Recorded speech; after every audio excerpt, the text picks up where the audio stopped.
اللي حصل في شارع رايق في حي المعادي، مكان مفروض يبقى أمان، حول اليوم كله لكابوس.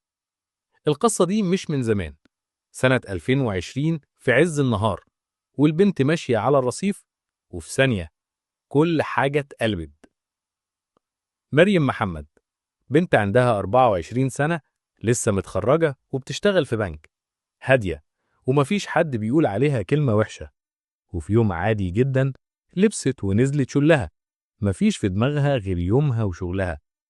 لكن وهي ماشية في الشارع، عربية ميكروباص ماشية وراها ببطء، جواها 2 شباب، وشهم مفيهوش أي ملامح، بس عينيهم مليانة طمع. قرروا يعملوا غنيمة سريعة، يبسطوا نفسهم على حساب أي روح بريئة. واحد منهم مد إيده من الشباك وخطف شنطتها وهي ماشية. مريم اتفاجئت، ما فكرتش، مسكت الشنطة بكل قوتها، بس الميكروباص كان ماشي بسرعة، سحبها معاه وارتطمت في عربية راكنة جنب الرصيف، وراسها اتخبطت خبطة مميتة. الناس في الشارع اتجمعت، بس الميكروباص هرب وساب وراه بنت بتنزف في الأرض بملابس شغلها، وجنبها شنطة اتقطعت نصين. الإسعاف جت، خدوها، بس كانت اتأخرت. مريم ماتت، مش في حادثة، لأ، في جريمة قتل كاملة الأركان، بسبب طمع 2 مجرمين مالهمش ضمير. التحقيقات بدأت بسرعة، الشرطة جابت الكاميرات اللي في الشارع ووصلت للعربية وللشباب اللي فيها، وطلعوا فعلا مسجلين خطر وعندهم قضايا قبل كده. لكن الجديد إنهم اعترفوا بكل برود.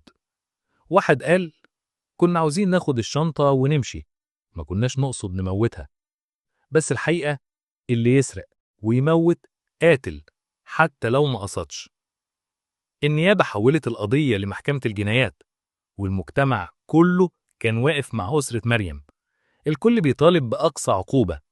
وعلشان مريم ماتت وهي بس نازلة شغلها، من غير ذنب، من غير غلطة. المحكمة حكمت عليهم بالإعدام شنقا، وكان أول مرة تحس إن في عدالة اتحققت بسرعة. بس في نفس الوقت، ولا حاجة هترجع مريم.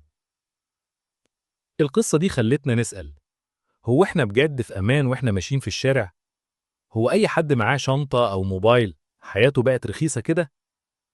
اللي حصل لمريم مش بس جريمة، ده تحذير لينا كلنا. ارجع ورا، بص حواليك، وخلي بالك من نفسك، لأن في ناس ممكن تاخد منك كل حاجة، حتى عمرك.